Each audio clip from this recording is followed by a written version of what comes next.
बिस्मिल्लाहिर्रहमानिर्रहीम। ख्वाब में अबरू देखना।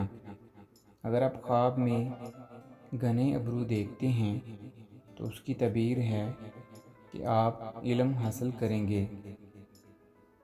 अगर आप खमदार अबरू यानी टेढ़े देखते हैं तो उसकी तबीर ये है कि आपको हसीनो जमील औरत मिलेगी।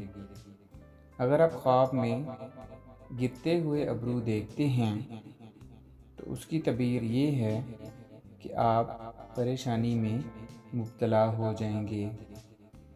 अगर आप सफ़ेद अबरू देखते हैं तो उसकी तबीर ये है कि आपकी दौलत में कमी आएगी और आपको बुज़ुर्गी और दनाई मिलेगी।